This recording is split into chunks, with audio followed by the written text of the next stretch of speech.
ذكر رحمة ربك عبده زكريا إذ إذ نادى ربه نداء خفيا رضي الله سورة محمد الله أحد الله الصمد প্রিয় বন্ধুগণ, আফ্রিকার দেশ আরব মোমালিকে জন্মগ্রহণ করা একটি এমনই বাচ্চা যে পুরো দুনিয়াকে হয়রান করে দিয়েছে। এই বাচ্চাটি কোনো আম বাচ্চা নয়, বরং সে হাফেজে কোরআন। এই দুধ পান করা বাচ্চাটিকে আল্লাহ তাআলার কুদরতের কারিশমা বলে সকলেই আখ্যায়িত করছেন।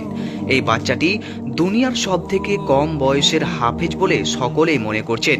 ইয়াহিয়া নামের এই 2 বছরের বাচ্চাটি পুরো দুনিয়াতে ধুম মাচিয়ে দিয়েছে। আল জাজায়ের সহ বড় বড় আরবের মিডিয়া এবং খবরের কাগজে ইয়াহিয়ার পুরো জন্মের স্টোরিকে তুলে ধরা হয়েছে।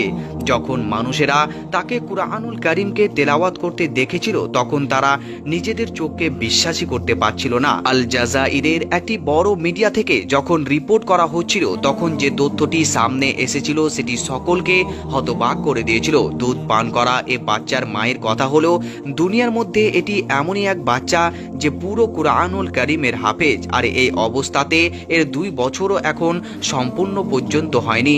সুবহানাল্লাহ। অর্থাৎ প্রিয় বন্ধুগণ, যখন এই বাচ্চাটিকে বলা হয় যে সূরা আল বাকারা পড়া শুরু করো, তখন এই বাচ্চাটি সূরা আল বাকারা পড়তে আরম্ভ করে দেয়। শুধু তাই নয় প্রিয় বন্ধুগণ, এর পরীক্ষা নেওয়ার জন্য যখন তার সামনে কোনো একটি আয়াত পেশ করা হয়, তখন সে তার দ্বিতীয় আয়াতটি পড়তে আরম্ভ করে দেয়। বাচ্চার মার রিপোর্টের মধ্যে এটিও বর্ণনা করেছেন যে সূরা আল বাকারা থেকে শুরু করে সূরা আন নাস পর্যন্ত 114টি সূরাকে সে সম্পূর্ণভাবে বলে দিতে পারে এবং তার নামও সে এক এক করে বলে দেয়। এছাড়াও প্রিয় বন্ধুগণ, দুনিয়ার সব থেকে ফেমাস কারি সাহেবের কেরাতের আওয়াজ শুনে তাদের নামও বলে দিতে পারে। প্রিয় বন্ধুগণ, এই বাচ্চাটি কুরআনুল কারীমের সব থেকে বড় মাশহুর প্রোগ্রাম আরবের মধ্যে প্রতিযোগী হিসাবে উপস্থিত ছিলেন, যেখানে তাকে সার্টিফিকেট প্রদান করা হয়েছিল। এই বাচ্চাটির বাড়ির মানুষেরা তখন হয়রান হয়েছিল যখন এর বয়স 1 বছর পরিপূর্ণ হয়েছিল। এই বাচ্চাটি দেওয়ালের উপরে লেখা কালেমায়ে তাইয়্যিবাকে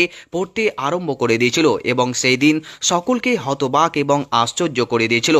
এবং তারপরে সে কুরআনুল কারীমকে খুলে আয়াতে সাজদা পড়তেও আরম্ভ করেছিল। আস্তে আস্তে এই বাচ্চাটির সালাহিয়াত বৃদ্ধি পাচ্ছিল। কিছু কিছু মানুষ তো এটাও বলছে যে এই বাচ্চাটিকে কোনো জিন্নাত বা জিন তার বশে করে নিয়েছে এবং তারাই এর জুবানের মাধ্যমে কুরআনুল কারীমের তেলাওয়াত করছে। একথা শোনার পর ইয়াহিয়ার মাতা পিতা বড় বড় আলেমে দিন এবং বিদ্যমান মানুষের কাছে গিয়ে তার চিকিৎসা করায়। যখন আলেমে দিন তার সামনে কুরআনুল কারীমের কোনো তেলাওয়াত পড়ে ফু দিতে যায়, তো ইয়াহিয়াও সে কোরআনের আয়াত পড়ে তার সাথে পড়তে আরম্ভ করে দেয়। প্রিয় বন্ধুগণ, এটি দেখার পর সেই আলেমের দিনেরা বলেন যে এর ওপর কোনো জিন্নাতের প্রভাব নেই, বরং এটি একটি আল্লাহ তাআলার জিন্দা কুরআনুল কারীমের মুজিজা বা কারিশমা, যাকে আল্লাহ পাক রব্বুল আলামিন তার বুকের মধ্যে বা সিনার মধ্যে হেফাজত করে দিয়েছেন এবং কুরআনুল কারীমকে তার ভিতরে সমৃদ্ধ করে রেখেছেন। বন্ধুগণ, এই ভিডিওর ব্যাপারে আপনার কি মতামত অবশ্যই কমেন্ট বক্সে জানাতে ভুলবেন না। ভিডিওটি ভালো লাগলে অবশ্যই একটি লাইক করবেন, বন্ধুদেরকে বেশি বেশি শেয়ার করবেন, যাতে করে তারাও এই সুন্দর খবরটি দেখে